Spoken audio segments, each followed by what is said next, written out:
All right, and we're back on another episode of Salient Points. This one's 104, 104 episodes for March 21st, 2023. I'm Carlos Macias, the master of what, Dalan? The mechanical bull. The master of the mechanical bull. All right, I'll take it. I mean, that doesn't sound too crazy. Is that, Dalan, is that a pineapple mango smoothie? Pineapple smoothie. Oh, Okay, mango. I heard those are the bomb, actually. Oh, what do you mean you heard? You haven't messed with them? Haven't yet. Oh, damn. Oh Okay. man, you're messing up. Hey, they'll still be Reasonable. there, but go get yourself one. Hey, if you prefer strawberry, they got strawberry banana too. Interesting. Okay, that's okay. I Damn. like Now, mango. I like mangoes. hey, so I think I'll mango's pick one. mango's pretty good. I did just get me one of those Dole Whips, and I put I cut up some mango and threw it in there, man. Threw it in there into that little. Do you know about this pineapple Dole Whip ice cream, Dale? Do you know about this? Yeah, I know about Dole Whip. Okay, Yeah. okay. I don't know about this play with mangoes in the Dole Whip, though. I've never heard of that. Oh no, I threw it in there. No, I threw it in there. I grabbed myself a mango, sliced it up, and threw it in there. It was delicious. Right. The homie Abel was like, "You ruined a perfectly good Dole Whip." I'm like, "No, man. No, but I no, made it better." I made it better. I maximized this experience." Mangoes are very underrated. I feel like mangoes are kind of like sneaky tier right I there. feel like I people feel know. like mangoes are fucking delicious. Yeah, Why? I think so. I feel like people know it, but they get scared of the texture, right? Dalen Kirkwood. Speaking of texture, I don't know what that means, but Dalen Kirkwood from up in the mountains. Thank you for joining us, sir. Racial? Rich? I Hey, man of mean, texture. look, that's Look at this texture. okay. All right, Dalen Kirkwood up in the mountains. Thank you for joining us, sir. And we also got the King of Mid Bay, Dale Blas. Thank you for joining us as well, sir. I'm Good sorry. to see both your guys' faces. Wonderful, beautiful faces. Thank you. I'll take Dalen. You know, you can respond as well, Hell, Dalen. you know I'm sexy. Oh, damn. Okay. All right. Hey, Look, we'll get I'll into tell this. you what, Dale, one of these days I'm gonna do a small animation and I'm gonna have you dub my voice because we know you got sexy Dale voice. Oh, when the Oh, mic is it situ- up right when the actually, I think it's okay. I think it's okay That'd be for great, now. actually. That'd be pretty funny, actually.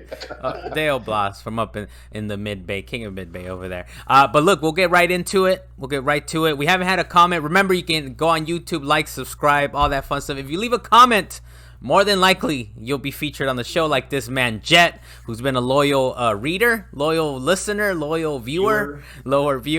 Jet, he says he wrote a whole tome. I will say this, Jet, it's okay to leave comments over time, make them a little shorter, but and also, so we'll read his comment. It's a little long, but just kind of give us a little moment here. But Jet says, so my girl picked up Hogwarts Legacy. By the way, good job letting us know you have a girlfriend, Jet. So my girl picked up Hogwarts Legacy the other day. I've had the chance to play the first few missions, and I'm loving how open it is. I love all the exploration elements to it. When you're not being escorted by a teacher or classmate, I'm not gonna jump into the Pokemon debacle. What the? Okay. Oh, that's a separate sentence. Yeah, there's okay. a period Oh, there, okay, Jet. I finished the game. I completed my decks. I did all the things and I put it down. I'll probably pick it up again when the DLC drops. But for now, I'm chilling. Also, thank you, Dalen. Budokai 3 was so much better than Tenkaichi for that exact reason. Trying to fly while fighting was complete crepicola. Okay, Dalen, do you want to respond, man? I guess pick a couple things here, I suppose. All right, I'm not gonna touch base on Hogwarts simply because I haven't played it myself. And I already told you, Pokemon, you need to step away from that. But he's too much of a fan of Pokemon. And you're right, Budokai 3 is better.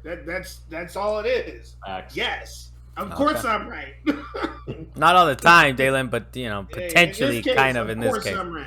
All right, Dale, what do you think about this man, Jet's tome? His living will here. His living will. What do you think of?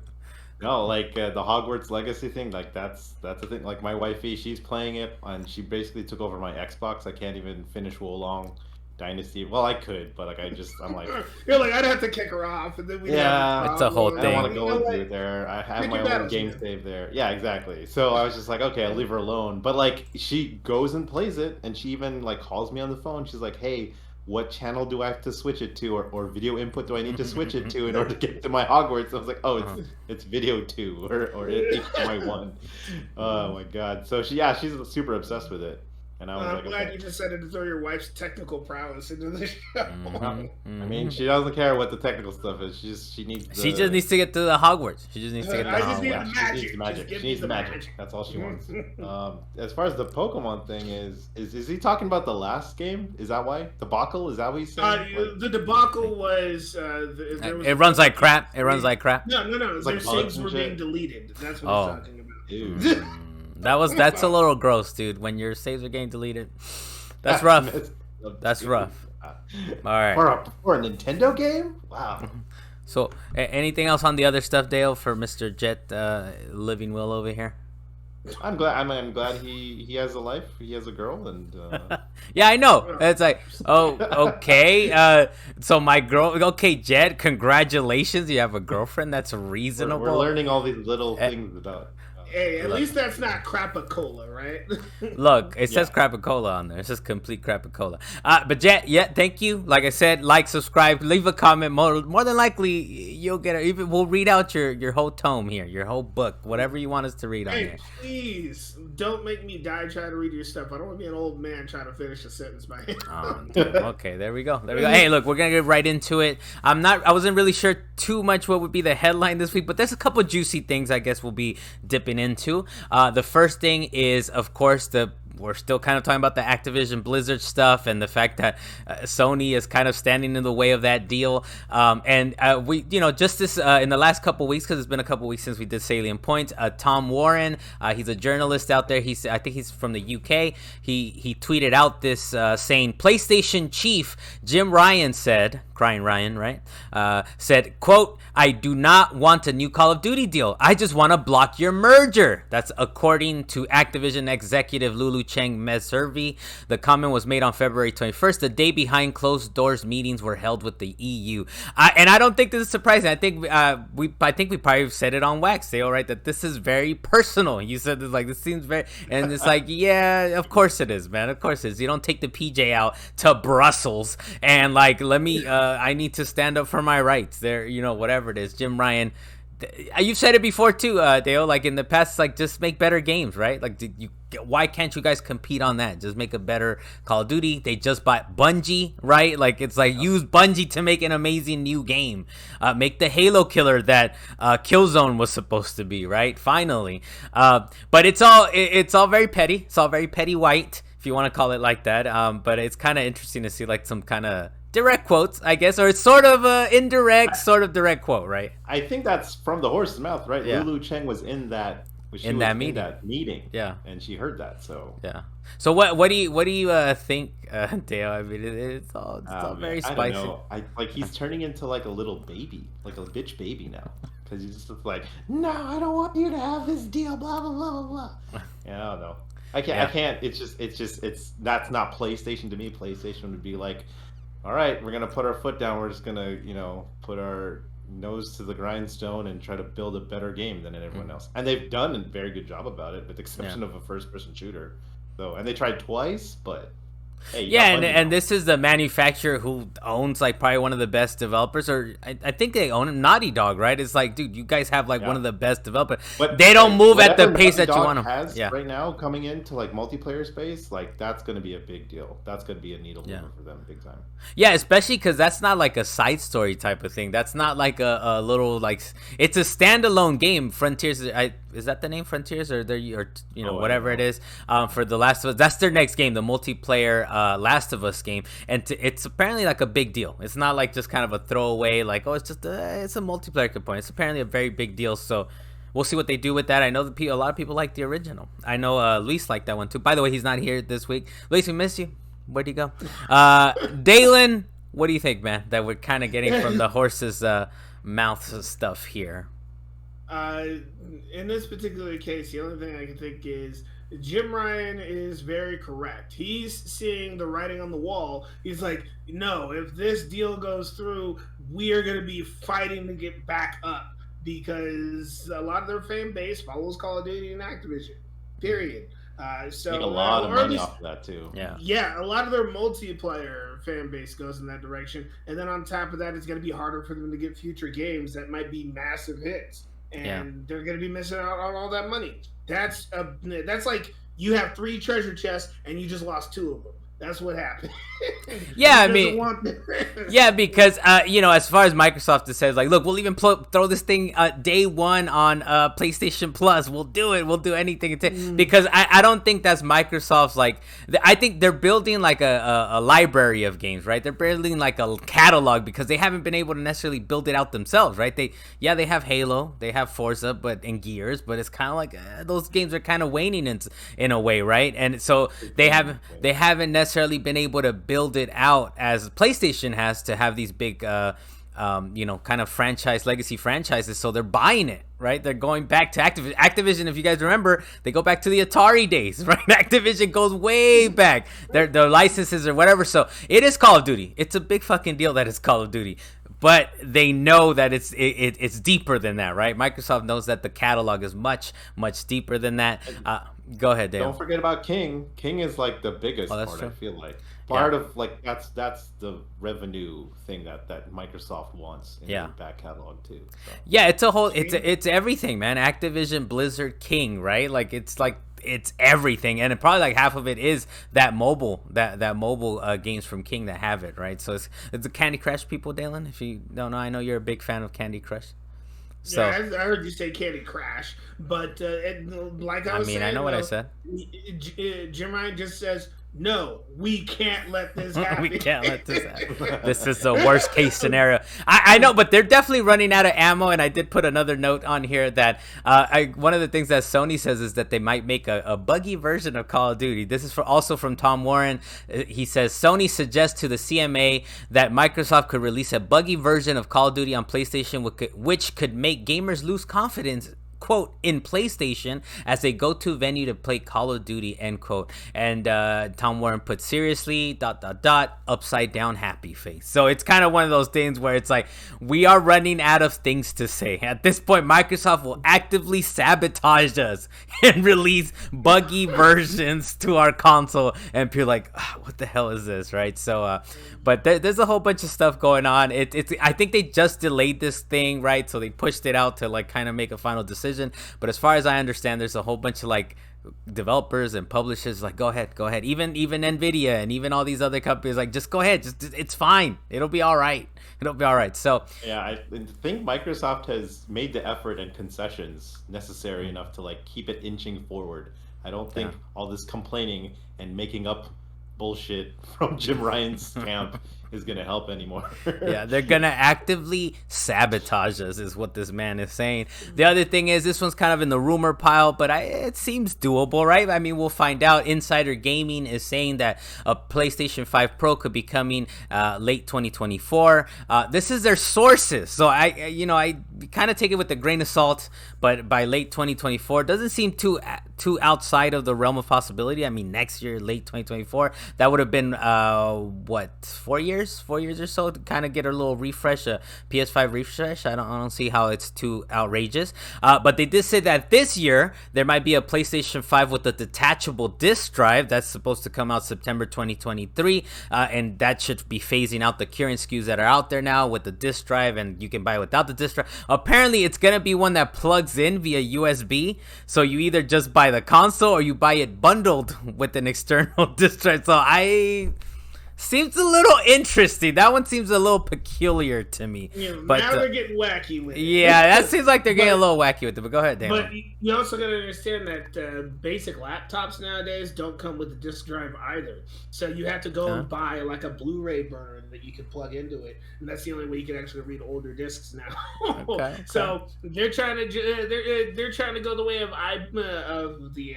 Apple. I'm just gonna say Apple. They're taking away the headphone port. They're like, you don't need that. Yeah, but if you want it, we got it here. Right. We got a dongle for you. I'll give you a dongle. What do you think, Dale? Either the PS5 Pro or a potential detachable disc drive version, I guess. Oh my god. I think a PlayStation 5 Pro is in the works. I think 2024 is like a little bit unrealistic. 2025, yes, because I mean, it was just recently that PlayStation 5s are in stock in stores, right? So I don't feel like there's a game that has been pushing the system or any of these two systems like to their max so far. So I still think that the current crop right now has a lot of legs to go through. I don't want to be dropping like another $500 on a new game console when I feel like the one that I have right now is completely adequate.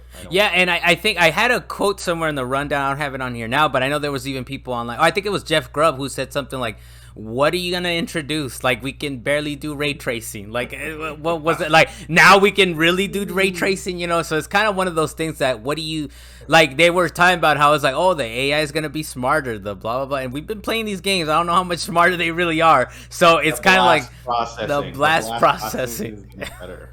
Yeah, so it's kind of one of those things where it's like, what do you sell people on this new pro version? I would think the next thing was like, make it prettier, make it slim, make it lower the price. But I think even at this point, they might still be losing some money on these consoles, right? Just based on how huge they are and all the space that they take. It's the reason why it's that humongous, right? So the next thing we have on here, the Diablo 4 beta has gotten quote unquote overwhelming response. So much so that there was like issues with the queue lines and all this stuff. And apparently you have to order some KFC from what I understood to get into the beta. So that was kind of, that was an interesting little thing. The thing that's kind of interesting to me, of course, and it's our favorite journalist over there, Jason Schreier at Bloomberg. Well, I should say Deo's favorite journalist, Jason Schreier. He said, quote, while you are, of course, free to avoid whatever games you like for whatever reasons you like, boycotting is not standing in solidarity with workers unless those workers are calling for a boycott. The sentiment I've seen and heard from Blizzard staff is in fact the opposite. He's kind of alluding to the fact that, you know, Activision Blizzard has kind of had all these kind of sexual harassments kind of thrown at it, and people are like, we need to boycott this, right? Which is kind of funny because if you look in this man's comments, like, what about Hogwarts? What about Hogwarts? What about that? And he's like, whoa. I didn't say to boycott anything. And I don't think he did. I honestly don't think he did, but he did have some interesting reporting, of course, right? That is like, oh, but this is a controversy and all that. So I thought that was kind of interesting, the fact that in a way it's I get, and I think I did see him tweet about it, that he was saying, well, J.K. Rowling, she made this whole big IP kind of by herself, right? And she owns like a lot of the power over it. But when it comes to like a video game, it's like a big team that works on it, and you're kind of punishing an entire team when you kind of try to boycott it and that kind of thing. But other than that, I think, honestly, I'm pretty sure I've put it on wax, but it's like, dude, if you feel that strongly about something, boycott it. Don't worry about what anybody else is thinking about it. It's like, if you're, for whatever reason you are offended, go ahead. I don't know. I'm still waiting to play that Hogwarts Legacy, by the way. And Diablo 4, I'm down to kind of mess with that, but it's kind of a good point to say, is like, you're kind of maybe punishing the developers, not necessarily Bobby Kotick. He will still be raking it all in, right? And the employees kind of get messed with. But what do you think, Dalan? You put yourself down for maybe having a comment on this? My comment being is that when it comes to producing the game, even with the boycotting doesn't stop you from making the game. Just make the game. If you really want to make sure that your employees have work, and you're already in the haystack, doesn't matter how many needles are pointing in your direction, just make the damn game. But if you're gonna make a damn game, make it right. Don't fuck it up. That's the main thing. Don't fuck up the game. Make sure it's a good game. I mean, kind of slightly unrelated to a question was, Dalan, but I'll take your point, whatever your point is. I'll get it. I'll take it. Boycotting it. Don't worry about them. Make your damn game. All right. I don't think that was the thing. But hey, the next thing though is we will be having a buff Abby is coming for The Last of Us 2. Neil Druckmann, he actually tweeted out a thing saying, quote unquote, no that The Last of Us on HBO tonight, but season 2 is already on its way. Endure and survive. And he kind of threw that out there this past Sunday, which I don't know about you guys, but I felt the absence of The Last of Us for sure, man. I was like, there's something I should be doing right now, like prepping to watch Sunday's new episode, but there's no The Last of Us. But he did tweet that out with the picture of, I don't know if you can describe this for me, Dan. Could you describe this picture of what this man tweeted out? And of course, it's The Last of Us related, so don't make it weird. But what's this picture of that we're looking at? It is a bulging arm holding a hammer above a fire in hell. Okay. What forest? Well, maybe potentially a Seattle forest, maybe, Dalan? Yeah, or Pacific Northwest? It looks like an image of hell. Okay, right. Reasonable. Okay. Why not? It could be a forest. Well, it's basically one of those things that it's like muscular Abby is coming, and I think we were even off wax text messaging outside of this podcast here, and I was saying it's like, oh, of course it's gonna be who did I say it was? the MMA Ronda Rousey. It's like, of Ronda course, it's Ronda Rousey, man. Were you gonna say the late Ronda Rousey? No, the lady Ronda Rousey. I thought you were gonna say the late Ronda Rousey. So I mean, of course, they'll be able to find her, right? But Dale, what do you think, man? What do you think about Neil Druckmann saying like, it's coming? We're working on season 2. I hope it's coming. People are super positive about season 1, so keep it rolling with season 2. I didn't know, like when I was scrolling through my timeline, my Twitter timeline, I saw this image. I thought it was like a poster for a John Cena movie, because you have this big bulging arm with like a hammer or something. No, Abby was kind of ripped. Abby she was pretty ripped. She was pretty ripped. Yeah, she was tight. So if I could say so, she was young. She was young, definitely. But yeah, I mean that's like a massive forearm that they got going on right there, and they got scars on it already. So it's she's seen some shit. I mean, it kind of gets me excited. I do get like the interpretation of Dalan's like hell thing, because like from afar it looks like when you're in caves of hell and there's like stalactites and stuff from the ground and everything. That's what it looks. Yeah, I can definitely see that. There it is. But I mean, they're kind of basically saying when it comes out, they already basically says we're not going to change too much of it. We're going to follow basically in the footsteps of how the games were. Basically what they did with the first adaptation, right? We did have a couple little details just to mention real quick, is that Bella Ramsey, who is, of course, Ellie in the TV show, she kind of let out that it's probably coming out at the end of 2024. Early 2025 is when we should expect the next season.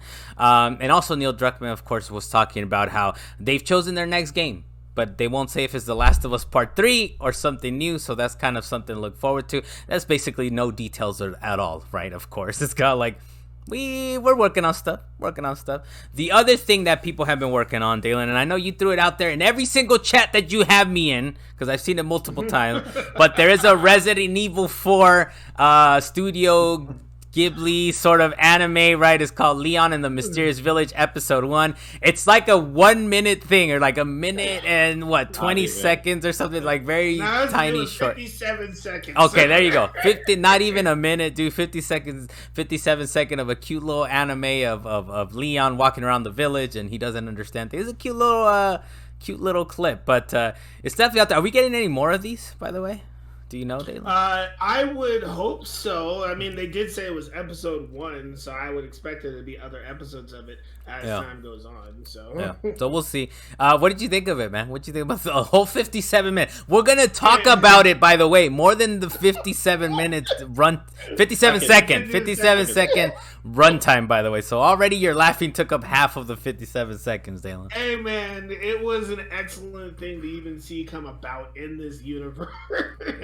That they made this little comedic clip of it was just fun, and I would love for them to make a whole series. It's just one of those things. I watch enough anime that I'm like, yes, this is the lighthearted stuff of Resident Evil that we need in our lives right now.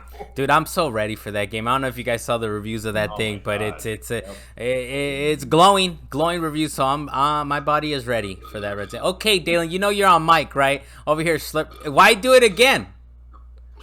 I do it again. Like, I don't understand.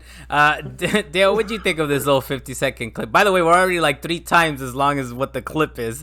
But what do you... The more you talk about how we're going on about so it, what the longer this is what do you think, right, Dale, about this little clip? Just real quick, I thought it was adorable. It's definitely, a complete 180 from what the actual game demo was. Because, like it's so crazy because we've played that village level how many times in original RE4, right? Are you saying you played the demo? Oh, you're not on blackout mode, Dale? Okay. No. Okay. Hold on. Let's talk about that later on because I also have that in my thing. Okay. All right. I understand you played the demo too. Yeah. It was. It's great. I think. Stay tuned for the rest of that in the later little teaser for that. Okay, next thing that we have on here, which I'm kind of happy about, Final Fantasy 16 will take 35 hours to beat as far as the game story is concerned, 70 to 80 hours for everything else. I'm hyped for this. I mean, 35 hours done, I'm down for a little Game of Thrones action. And what did they say it's supposed to play like? Didn't they say it's supposed to play like God of War 2 or something? So God of War cross Game of Thrones infused Final Fantasy. Just give it to me, man. I don't care. I'll take it. I'm ready for it. I'm ready for this thing. Dalan, what do you think, man? Well, the fact that it's only 35 hours is actually very short for a Final Yeah, Fantasy yeah, game. yeah. I'm used to a Final Fantasy game take like 50, at minimum 60 to 65 hours. I know you could like critical path the hell out of certain games if you know exactly what you're doing and get through it in maybe 40 hours. But 60 hours is normally a minimum when you're like blind running the game. But 35 hours, I hope that's not a blind run for the game, because that means that the story is short and there's a bunch of cutscenes that's going to take up most of that time. That's true. They already did say a whole bunch of cutscenes, but I'm down, dude. I don't care. This seems perfect to me. If anything, make it a 20-hour game. Make it a 20-hour game, Dalan. Even better. I'll take a 35. If that's the case, just make a new Metal Gear. Konami, we're looking at you. You talking about Revengeance right now? You talking about Revengeance? Is that a new Revengeance? Never Revengeance. The writing needs to go somewhere with that. You see how painful? I see how painful that is for you, Dalan. Hey man, just Revengeance alone was a painful thought when it came out. They made up a word to make this game. Sometimes you gotta make shit up, man. Oh, okay, Mr. Fan of Nier Automata 12.4567859 ellipses. Talk about you made up a word. Remake of the original. That was a remake of the original. How many numbers does it need, Dalan? How many numbers does the title need? I don't know. How many numbers does Pi have? Oh, come on, Infinite. Dalan. Yeah, infinite, but that's a calculation. You should have just let Carlos say just Yeah, but that's like a calculation. It's like a calculation or whatever it is. We're talking about a video game title, Dalan. We're talking about video game title. Anyways, Carlos, but just don't work on your mechanical bull. You'll be fine. All right. I mean, cool. All right, Dalan. So the game, this is one of the things, I don't know if this is the quote, but this is kind of the idea. The developer said that only the PlayStation 5 can handle the game's combat. I did see your tweet, Dale. What was the tweet that you put out of, I forget, but it was I forgot. You responded to it. You responded to it in a kind of like, oh man, what the fuck? You're so lying. Like I was like, that's bullshit. That's the first thing I thought. Yeah. Why do you say that, Dale? I guess is my question. Because imagine that. Imagine that. These games you can't run. Square Enix specifically been telling us like, oh yeah, you can't run anything. Any of our games off of anything but a PlayStation 5 SSD, and I'm just like, come on, dude, it's been like 3 years. Like you're trying to tell us that Spider-Man, Miles Morales, and all these other games that have been ported to PC recently, are, only the PlayStation 5 could do them. Look at all the lies that you've been brought yourself. look at all these lies. Imagine that. I like how you said, imagine it. Just imagine that nothing can handle anything. Can you imagine that? I do like. Imagine the lies that have been brought to your feet by your own doing. It's you. Hey man, I appreciate, man. I love the audacity that they would say some of this shit like it can't run on anything else. It just can't do it. Just can't. This is what I said. So I quoted that Kotaku quote on my timeline, and I put up the Ice Cube quote where he says, "Shut up, bitch," in the movie. Yeah, got him. Shut up, bitch. Yeah, because come on, that can't be right. Like Square Enix, you. Hey, so I don't know. It's up and down with you guys sometimes. I don't know if the Xbox Series S would be able to handle it, but the X would most likely be able to handle that shit. And there's like a 6 month exclusivity. Would be able to handle it too. The Steam Deck, I don't know, but yeah, I like it. I like the audacity. I like these bold statements like nothing else can run it. 6 month exclusivity though, it'll come out to PC. Don't even trip. But nothing else can run it. Nothing else can run it. Dalan, what are your thoughts, man? Before we go on to the next thing. Hey man, it was just, I was going to say the same exact thing, just my first word was going to be bullshit. The lies we leave. They're doing a lot, man. They're doing a lot. We got the next one here, The Completionist. I believe he's a YouTuber. Maybe you could correct me on this, Dale. But he spent $22,000, more than 22, I believe, buying every Wii U 3DS game before the eShop shuts down next week, or March 27th. So next week, make sure you guys jump in there, man. I got to jump in there sometime this week and like, okay, let me grab one or two, 3 things that I kind of missed out on because Nintendo really said, fuck everybody. We do not care about you guys. This is all getting shut down. They're gonna re-release some of those games on the fucking. Well, no, I of course that's the idea, right? I'm sure it's like we need to shut down because of security reasons or blah blah blah. It's just this is the day, but eventually they're gonna sell it back to us or they're gonna add them delete them off of the subscription model. But what do you think, Dale, about the story? I think you followed it a little bit more than I did, right? But what's kind of the story here? I've been following it. So Gerard, the completionist, he's been a YouTuber for a while. He joined the G4 crew when that was trying to be resurrected, and then that all went to shit. But yeah, we know how that went. Yeah. And then, but yeah, no, actually watching this video is very interesting because it's not easy, preserving the Nintendo eShop with all the games and thousands of dollars into a media that you could just keep and hanging around it or hang around in your pocket or whatever, right? So there's a lot of hurdles. There was a max amount of eShop money you could keep in your digital wallet or something like that. Okay. So they had to keep they had to first buy all the cards that you need.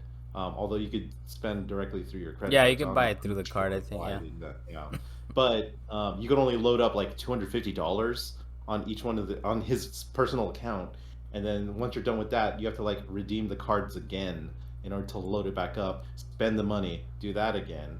And then, not only that, there was child-proof restrictions built in. So when there's it's obviously this person's account's whoa, it's spending way too much, thousands of dollars in a day. So they had to shut him down. And he called it wasn't here's 22,000. Let me just throw at. It's no, he had to deal with all the dumb Nintendo-ness of it. Right. So this is, and so it sounds like it's a banking issue because you spent a lot. No, but it's Nintendo. Yeah, no, it's Nintendo and all that dealing with that. Yeah. So it was really interesting. He was running out of time because the amount of time spent the Nintendo eShop, especially on the 3DS, is kind of a hassle. If you've gone to it lately, how I've been doing it, it takes forever just to scroll around and find things you want to buy. And so just to do that, I'm just Jesus, man, it must have taken him and his I saw 5 people round the clock trying to figure this thing out. I saw that you put up a Dreamcast theme for the 3DS. I forgot they even. I don't even think I remember that they were doing themes, but that Dreamcast theme looked like crap. By the way, I was damn, $2. Give us $2 for this crappy ass Dreamcast theme. But yeah, there's this whole thing. I know I didn't fully read into it, but I know someone had a thread on one of his comments saying that it's look, honestly, what he did is a way that we could potentially have it in a library and you could go and rent his system or whatever it is, and you could play the games. But otherwise, you kind of have to go the emulation route in order to play all this stuff. You kind of have to, right? It's the unfortunate thing. But so what's the lesson here, Dale? What's the lesson here? What did you glean from all this nonsense here? The lesson is don't spend $22,000 trying to save the eShop. Trying to save the lesson is that there are alternate means that are totally within capability of our current systems to archive a lot of this digital media, and you should keep supporting that and any other kind of alternate means to do so. So, it was a fun experiment that he did, but that's obviously not within the realm of possibility for all of us. So I highly suggest looking into something called Homebrew and this other thing. I don't know if you want to talk about it. And this other thing. It's on wax. It's on wax. Look, let people kind of make some discoveries. It's called Papa Google. But I honestly, in this next week, for me personally, I think I got to dip in there, man. And okay, all right, what's a couple things I actually really care about? I think for the most part, I've gotten everything, though, because I guess that's kind of one of the pros, I guess, which I don't suggest people do, but if you're an early adopter like I do, I probably bought these things day one. So over time, I was if I didn't get it, I didn't get it. I didn't care enough about it. So, but I still kind of want to dip in there and go back. Didn't you have 5 3DSs at some point? It was a combination of 3D. I think I might have 2 3DSs, 2 DSs. Yeah, I think it's 4 or 5 total, man. The Switch, I got 2 Switches, man. I bought 2 Switches at launch, so I'm just a sucker for these portables. What were you gonna say, Dale? My bad. for No, I'm interrupting just that. saying, like, if you still have like one of the 3DSs, I think the prices are so high for them right now. You could probably sell one and then buy another Switch if you wanted to. Okay, Rizzo. Finally get me that SWOLED, huh? That SWOLED has no hardware upgrade, but whatevs. The next thing we have on here is, I think you retweeted this, Dale, but there's a man called Enter Salmon. I believe that's a pun, right? Off of Enter Sandman, Enter Salmon. He says, quote, the highest rated games of 2023 so far are, checks his notes, Metroid Prime and Resident Evil 4. And of course, Kotaku kind of ran a story about it. But right now, by the beginning of the year, we're already looking at Metroid Prime Remastered, GOAT, by the way, greatest game of all time. Just my personal opinion. Is a 94 on OpenCritic. Resident Evil 4 has a 92, and Dead Space Remake has an 89. So these are like, it's very interesting. It's very interesting that all these remakes are just kind of blowing up, and it kind of gives you a sense of like, damn, these games did something right. They did something damn right. And it's funny that they're still playable. Go ahead. If you're gonna correct me on spelling or pronunciation, no. keep it to yourself, please, sir. No. That's what I was gonna do. While you were talking, I thought to myself, man, games used to be good. They are. Yeah. I mean, yeah. I think you might have bring back all the old games just to sell for money, just to save the industry. All these new games. People were waiting up for Spoken. They were like, you know what? Fuck for Spoken. I'm moving on. Let me go back to GoldenEye. Yes, all these old games are saving the industry. Yeah, and GoldenEye, right? We just got GoldenEye again. So there's a lot going on. It's a lot going on out there. Dale, what do you make of this, man? It's like Dalan said. Look, that was a good point. They gotta save the industry. We gotta go back and bring some of these games back. But what do you think, Dale? What does it mean? Dude, I mean, I don't mind at all. These are like my favorite games of all time. Could you imagine if they like remade like BioShock or Metal Gear Solid like 1? Like I would love. Wait, they did that already. Oh, Twin Snakes. Twin Snakes. They did the Twin Snakes. Oh, I'm sorry. But, That's for the game. They can bring it back though. Hey, wait, but it's for the GameCube. They can remake that one. They can remake that one. No, but what they need to do is remake Metal Gear and Metal Gear 2. So we get the original stories. Of course, don't do that bullshit where have you tried playing the original Metal Gear games? There's this point where you're supposed to randomly find a room and call a number because you had the box to know that you needed to call the number. Yeah. You're like, they didn't tell me that shit at all. I'm hearing is beat noises. I don't know what to do. What's funny? What's funny about I think Twin Snakes was I think it was even made by the Eternal Darkness people. I think Dennis Dyack. Remember he did the two. What was the game? Was it called Too Soon or something like that? I don't know. It was like a weird like 360 game, right? Was it Too Human? Yeah, Too Human, and it was very much a Dennis. I love that one though. It was like Dennis Dyack was a big name in the industry at the time. He had made Eternal Darkness, which was incredible. It was kind of nice, man. Like you see the volume on your TV going up, you're like, wait, whoa, who's pressing the buttons? And it's it's an insanity effect. So. But there was some great controversy with Twin Snake, kind of how they redid it. This is kind of why I'm bringing it up, because it wasn't exactly like 1-to-1. I think that's what you were alluding to, Dalan, that Twin Snakes wasn't exactly 1-to-1.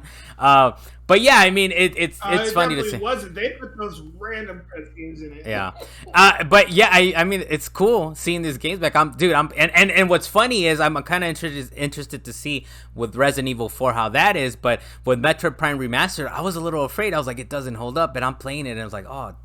Damn it, does it hold up? It's so nice. It's beautiful. They took controls, right? Yeah, well, the thing is, and that's the thing. You always said, like, they quote unquote fixed the controls. They quote unquote, no, because I'm not gonna dip into the controls at that point, Dalan. But it's funny because I never thought they were broken, because I always thought of it not as a first person shooter, but as a like first person adventure, how they sold it to us. But yes, it's better now because I'm playing a dual stick version, because I'm like, all right, fine, whatever, man, it's cool. Dale, anything else before we move on to the next thing on this, man? I'm good. All right. The next thing on here, real quick, Suicide Squad, the killing the Justice League or Kill the Justice League is getting delayed from May 26th to later this year. This is a quote from Jason Schreier, Dale's favorite journalist. Quote, "For what it's worth, a delay like this is mainly for polish, not to overhaul the core gameplay that caused the backlash. Suicide Squad started off as a game as a service and will remain one short of a complete reboot, which would require a much longer delay." That to me is kind of like, damn, I thought we were going to get a good Rocksteady game, and I don't think we will. And they're going to delay it to still be games as a service, and it's a little upsetting. But we'll see. Anyways, later this year, I guess we'll find out. The other thing that got delayed is Starfield is delayed from the first half of 2023 to September 6, 2023. And as I said it on Wax before, this is like my favorite style of game, right? An Outer Worlds, a Fallout 3 kind of game. So I'm just hyped. If they delay it, I'm good with it, man. I'm gonna be happy. Kind of game, the kind that gets delayed. Well, maybe, I don't know if it's better, man. I don't understand. Look, like Miyamoto said, a bad game is bad forever. A delayed game will eventually be good. Something, for the most tell that to Resident Evil Reverse. Oh, I know there's exceptions.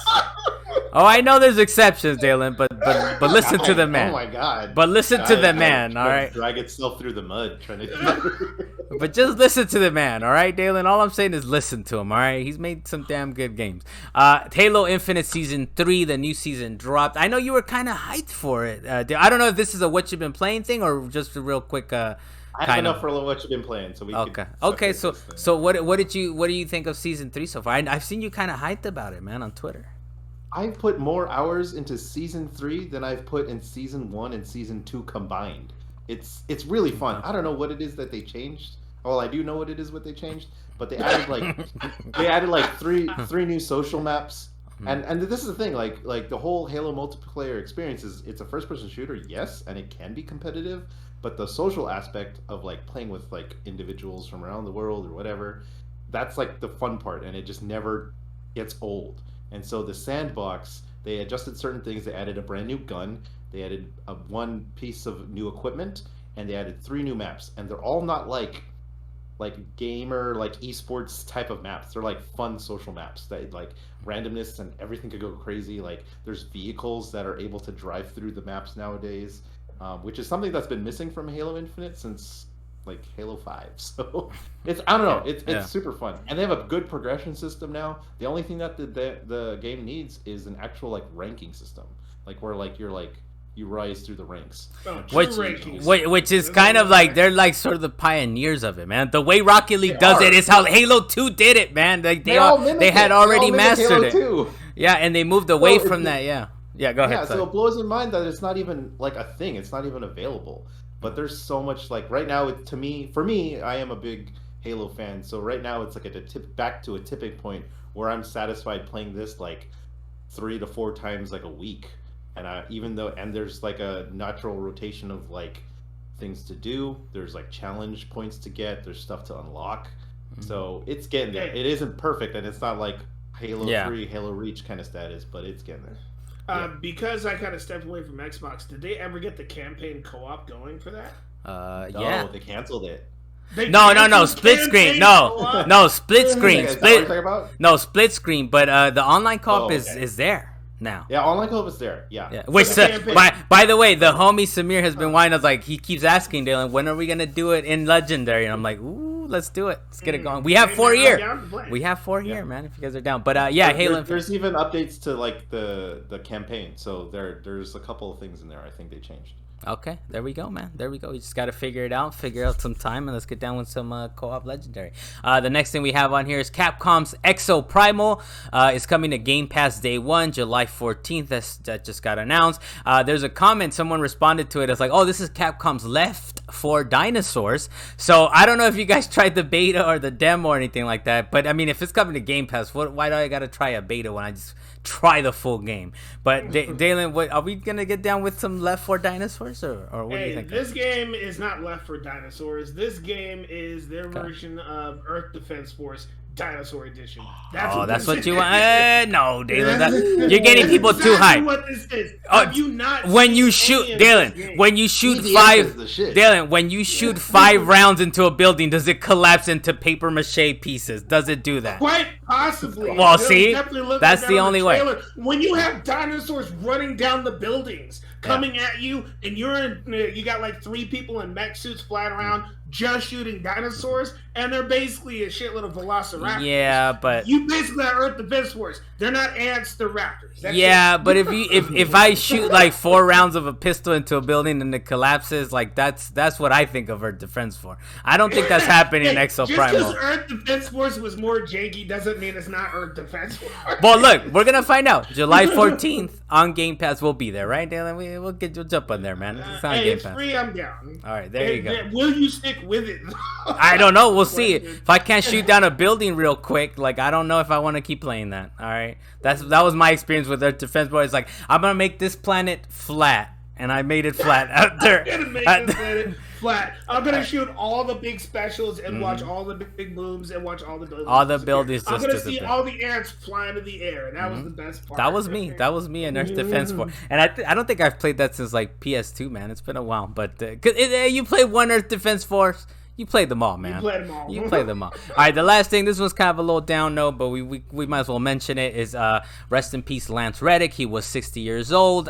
He died of natural causes. I didn't look into it any further than that, but he was, of course, in Destiny 2, The Wire, John Wick, Horizon. He was in movies and all kinds of stuff. He was a great presence. And I got to say, we had the thing with the Batman guy, the voice that people were kind of upset and sad about it. And, you get sad just because... Yeah, Kevin Conroy, you just get sad, but it's funny that I actually, after hearing this news, I think I had just gotten done with the strike in Destiny, and I hear his voice coming up. I'm like, oh man, I actually felt a little tinge. I don't think I felt that little tinge for someone I don't know, right? Like, it's famous people, even for like Kobe, man. I know that's blasphemous, but I was like, okay, he's a basketball player. But for whatever reason, just playing day in, day out Destiny 2 and hearing this man at the end of every mission, like ending it out, I'm like, a little tinge of a little sadness. And of course, people on Destiny were over there like by Zavala, right, one of the characters that he is in the game, and they're just kind of paying tribute, which was a beautiful thing to see. Any thoughts on this, Dalan? While you were saying that, you made me think of the fact that I don't remember if it was you or somebody else that sent me the link for I guess it was Twitter, how people were going and paying their respects to Zavala in memorandum of Lance Reddick, but there's always somebody who decides to troll the internet in their own little way. And one guy was talking about, well, why are you over here giving respects for this one person? People around the world die every day, and I was like, oh, God. Ooh, this person's gonna get hit. Oh, my God. I had to comment. He was getting hit up all down the board. Like, no, yes, people die every day, and obviously that's extremely sad to know that is the case. But you cannot mourn everybody, or we will be mourning literally all the time. Well, it's just people that kind of hit you for whatever reason, and it's across a spectrum, I guess, or whatever. It's a fair statement to say people do die every day, but look, it's someone that made a big impact. Deserved to get hit up. Yeah. I agree. Hey, man, let the man rest his peace. Let people grieve their own ways, and if it's directed at one person at a time, that's fine. Lance Reddick was a gem to this world with the voice that he gave us, and he, of course, will be missed. Even his personality, because he did the Resident Evil show, and that was actually he was the only good part about that Resident Evil show. He was so good. So yeah, he's gonna be missed. Dale, any thoughts? What do you think? Yeah, I was really sad. It's like him and a few others that like you never like same thing with like Kobe, like you never expected that they would leave this earth so soon. Like there was like no lead, like him and like Chadwick Boseman, like we had like no idea. Chadwick also Chadwick Boseman, Robin Williams, so, like, all of that. These guys just go. And so like it happened, and we're just like all in shock right now, and the world definitely will miss his presence and his contribution. Like I remember him most from because I'm not a You're not a Destiny player. guy, right? So there's got to be Right. another way, I guess. Yeah. But yeah, but I appreciate what he contributed to the Quantum Break video game, because that was like a whole like experimental live action thing. At the same time, like he plays a whole full character that he voices in the game too. So he did a lot more acting than a normal actor would normally do in a video game himself. So like, he did a lot of experimental things. One of my favorite highlights is that people have been passing around the internet this past weekend was when he did the Eric Andre show. Do you guys know what Eric Andre is? I know what it is. I didn't know that he was in it though. It's just like it's like Jackass, but like it's just an idiot. But like he goes on there and he's this fake talk show, and just Lance Reddick just like intimidates the crap out of him, because he's like, this is bullshit. Like, why am I here? Like, why am I doing this joke show, this clown show? So he punches Eric Andre's desk. He's like, you need a new desk, and he just leaves. Like Eric Andre's he's just mortified, and he's like, damn, man. Yeah, he's definitely, he did a lot of things. If you didn't know him from that, I remember him from The Wire, but also John Wick, right? The guy at the Continental, right? So it's very much, he did a lot of things. Hey, for me, it was actually when he did his short of Toys R Me. That was the most excellent. That's what put him on my map. That was the funniest thing I had seen in years. I will poop in places that will leave you confused. Well, Lance Reddick, man, it's a little sad, but the thing is, for us, Dalan, we play Destiny, man, so we're gonna continue hearing this man, I think, unless, I don't know if Bungie, I don't know what they do in these kind of games. They phase them out, or we just don't see them in future stories and stuff like that. So we'll see kind of what happens with that. But rest in peace, Lance Reddick. I'll be okay. There you go. We'll go into what you've been playing. Dale, we'll start off with you, man. What have you been playing since the last time we did a little Salient Points? I've been playing a lot of my 3DS and my Wii U. I hooked up my Wii U again because I heard people's Wii U's have been bricking for some crazy reason. I don't know if you haven't been playing it for like a long time. Yeah. So I just hooked mine up just to see if everything's okay. Everything's fine. And I had like an external hard drive from last year hooked up to it, so I'm backing up all my library of games that I bought. But I've only been buying games that like are most beneficial for the Wii U and for the 3DS. Like, I'm not buying every single like Shin Megami Tensei game or Atlas title or whatever. I'm buying stuff that are like really wacky and weird that require like 2 screens and like a touch pad and like a microphone and everything like that, because those games are really hard. Right, like those things are hard to emulate, like, on like a PC hardware or like just a normal, or you just won't get them again, right? You won't get, like, the Switch doesn't necessarily take advantage of all that stuff, right? Or a lot of the games don't really, even though it might have some of those same like mechanics to it. Yeah, like what was your game, Carlos? The World Ends With You or something like that? That was the one that took both screens? Yeah, but I'm pretty sure it's on wax. Game? I'm pretty sure it's on wax that I gave up on that, and I was like, I'm just gonna watch the anime, man. That's how I'm gonna catch up. I got annoyed by it. But okay, Dale, what else? Yeah, but like I'm playing like all these crazy weird experimental games that have been like exclusive to the Nintendo eShop. Like, of course I'll play or I bought like games that are from the virtual console. So like I'll have my Star Fox 64 on there because that's like my favorite N64 game. But they already have that in the Nintendo Online service available for the yearly subscription. So you can play that there. But like this thing has stereoscopic 3D, so you can play it. You press that little switch right there, and it's all in like as 3D. It's like I got something you don't have. Exactly. So you can't really do that for everything. Yeah. So like those are the type of games I've been playing on there. I did finish this one game called Attack of the Friday Monsters, which is a level 5 made game, and level 5 is like the same guys that did Ni no Kuni 1 and 2, and they have the art style that is very like Studio Ghibli. So like it's very like one-to-one.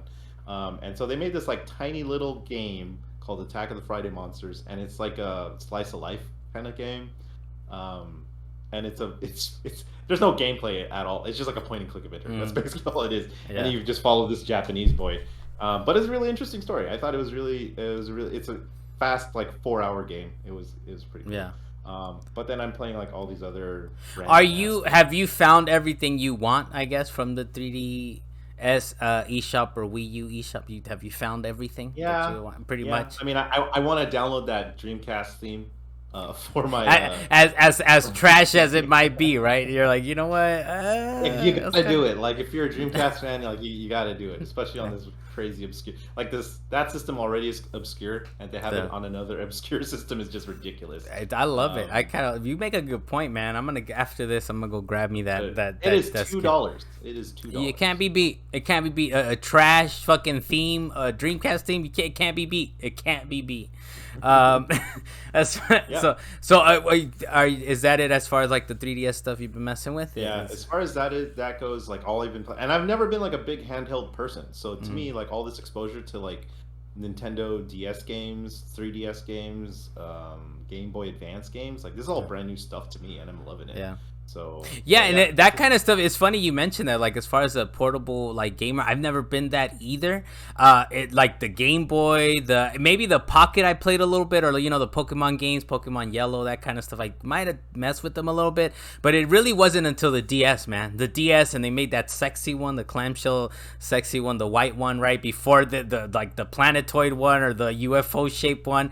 Once they released the light, I was like, I'm in. And since then, I think I've bought in every single one. I've been there for 3DS. I've been there for the Switch. But everyone is there for these things. Right? I can definitely see the appeal because like the gameplay is once they got to like the DS, like I was like, oh, like these are very innovative type games, especially with their IPs that they have. So like the Zelda stuff, all the Metroid stuff on there. I was like, damn, this is really interesting to play. I wish that. Well, and even stuff that even if stuff like you say, if not like innovative, like it was like 2D games perfected, right? Like that's where you went for Castlevania games. You went to the DS, right? That's where you got all the Castlevania games. So it's kind of like all these 2D games sort of perfected and on the go. That's where you get all the Paper Mario games, or like the Mario and Luigi Superstar Saga stuff. It's like that's where you went, and it was really good, and it was really beautiful.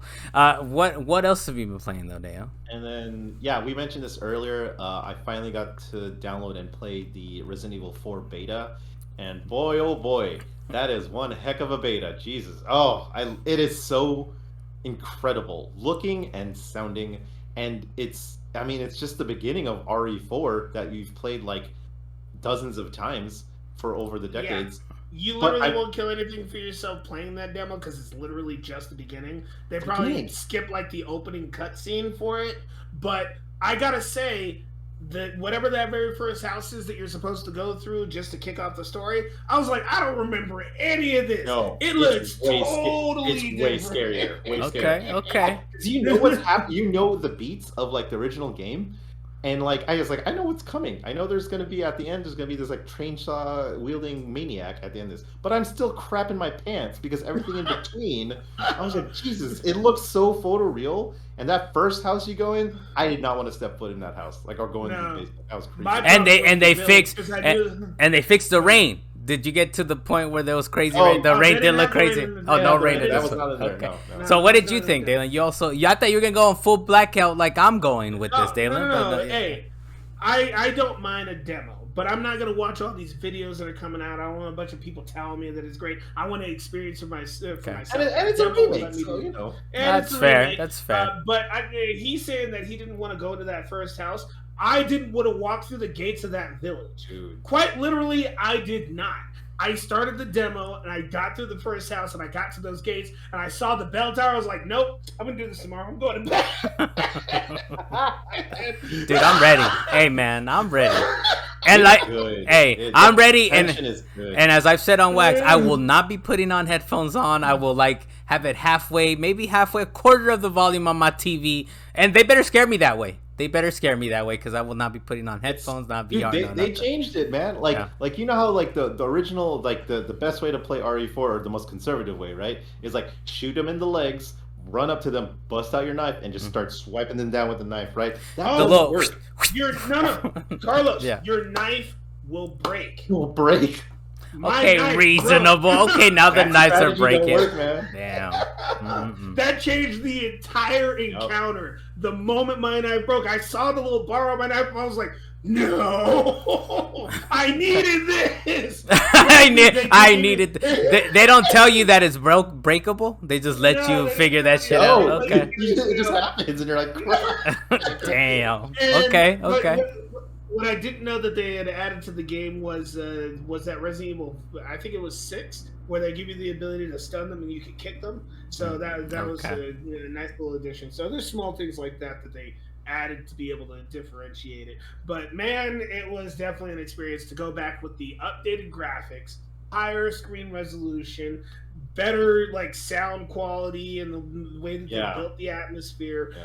These zombies were coming, and you could hear the chainsaw wherever he is, and you did not have enough time to put the bookshelves in front of the doors. You didn't have time to close the windows. It was all coming at you at once. There was no time to do nothing. Man. I was literally running most of the way, and the only reason I survived is because by luck of the draw, I found a grenade. And I turned around, and they were just all right there in the center. I was like, yes. Yeah.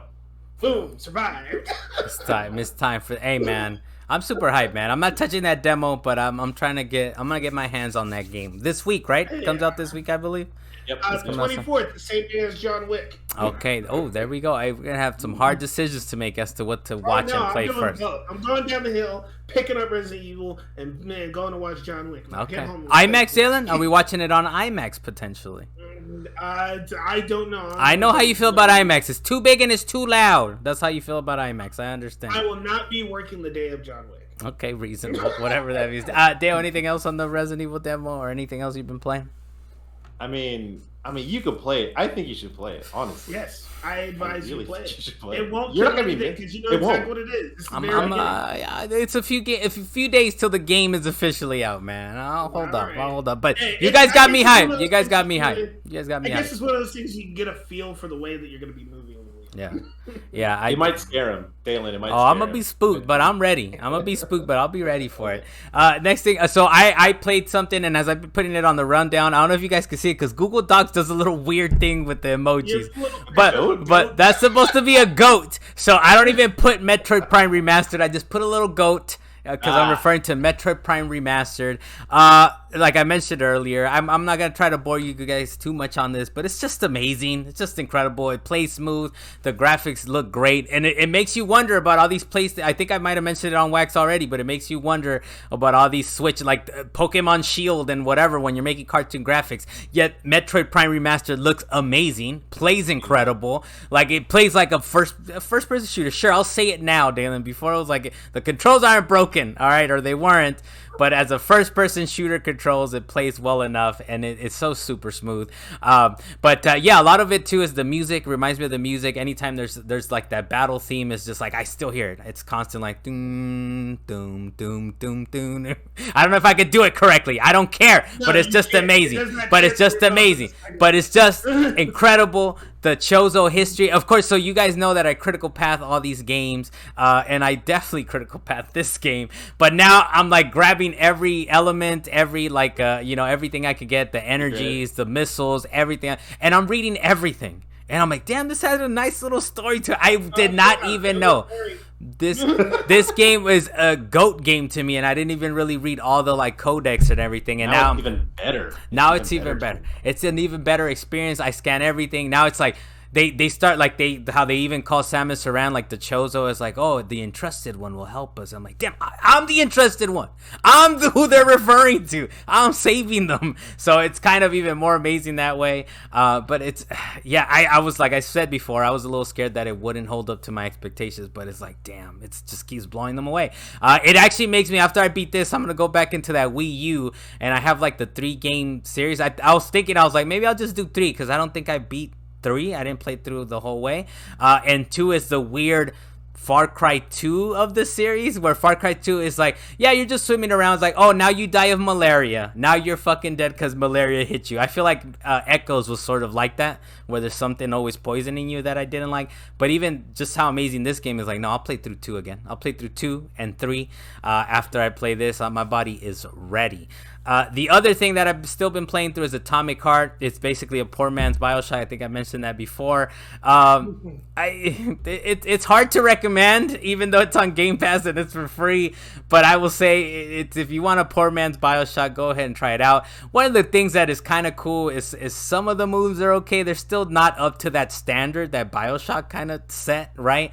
But I feel like the enemies are still kind of trippy, and the design of it, and the fact that all the locked doors are like happy faces, or they're like faces anytime you're unlocking something. I was like that's kind of interesting. So there's cool little interesting things. Put that mess on easy, man. Just play through it real fast and like just see kind of the cool little enemies that it kind of throws at you. But other than that, go ahead, Dalan. I was gonna say, you got yourself a little Bioshock, Wolfenstein, and We Happy Few all bundled into one little place.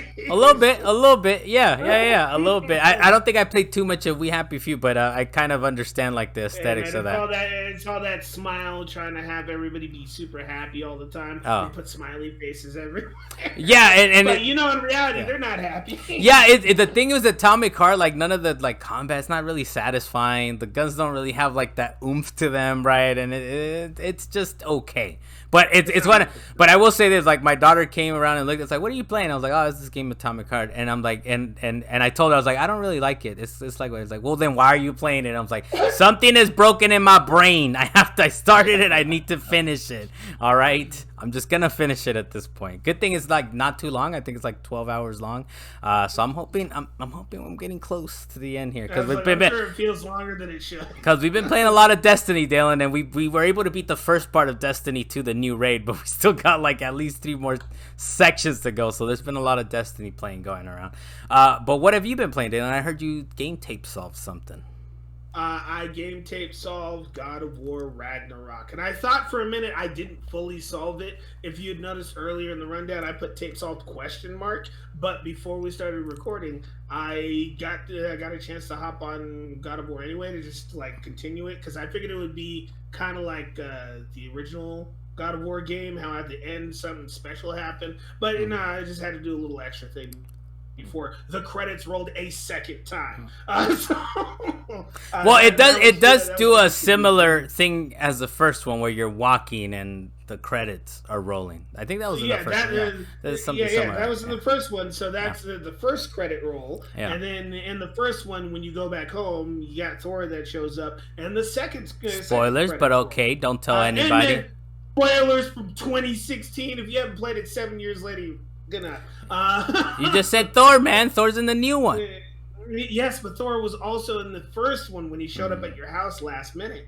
But that said, in this case, Luis is not here. Spoiler alert. Deo, do you care? No, I'll probably tune it out. I'll just be like, I'll be very reserved. Go for it. Go for it. I'm going to be reserved in my statements. But at some point, I beat the final boss, or at least for me, it was the final boss.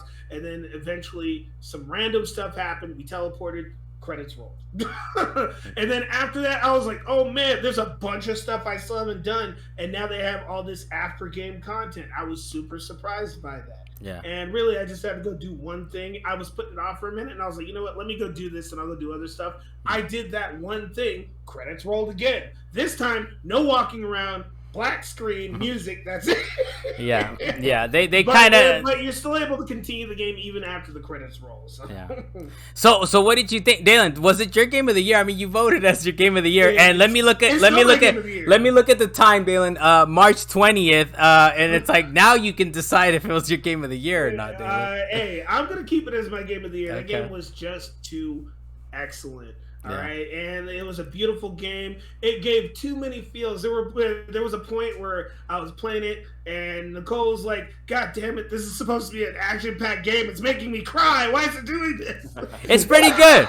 It's pretty good, man. The little sentimental moments, it kind of earns them, right? It does. Like it's like, look, we murdered all this stuff, and now you feel it. Feel what you've done. So it's pretty good. That was really it. It was the whole game is dealing with the consequences of your actions. Yeah. That was literally the whole game. And it definitely teaches you something, especially if you're thinking, hey, I need to go to war and fight these battles and help people. You do not want war at all. Avoid it at all. Yeah. Like, you don't understand how bad war can be.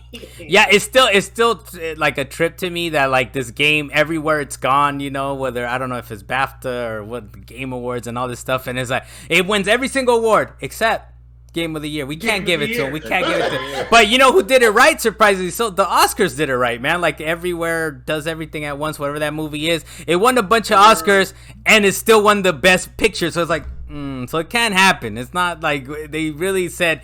They said God of War Ragnarok. It does everything great, but is it really Game of the Year? Is it really? Hold on, it did everything great except for give Michelle Yeoh actor of the year. Well, yeah, but you're talking about the movie now. You're talking about the movie, yeah. They went to Brendan Fraser, but. Okay.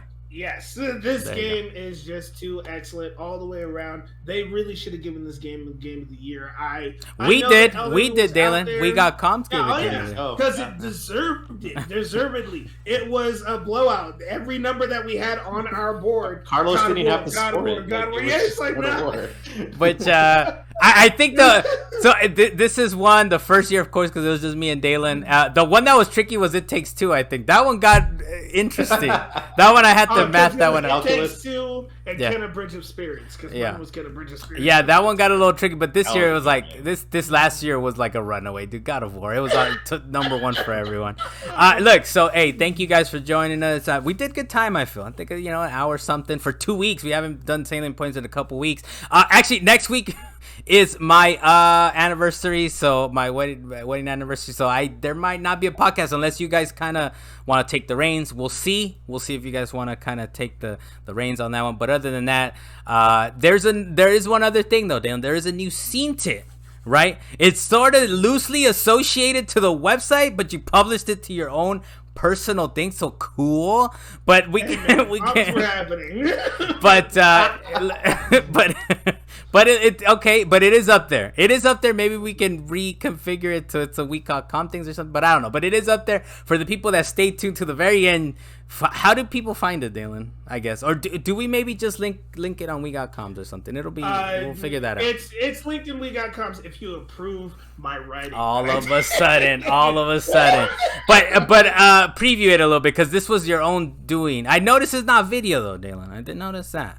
Okay, so unfortunately, the person I did it with, Patrick Husky, his camera was getting all faulty because after we had our major storms up here in Crestline, we just had equipment malfunctions across the board. As a matter of fact, I need to get a new work laptop, but that's damn, okay.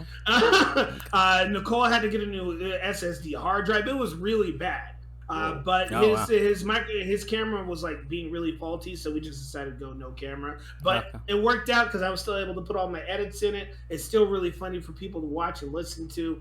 So I still advise people seeing it on YouTube, even though you don't see me or Patrick specifically.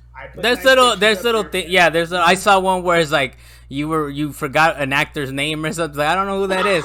And on the video, I forgot his name. But on the little edits, you put it like, this is the man I'm referring to. Just look here. So, yeah, I like it. Then go make sure to check that out. We'll either link it or something. I'll prove Dalan's writing. I guess he's just putting me on blast over here. But I'm Carlos Macias, the master of what was it, Dalan?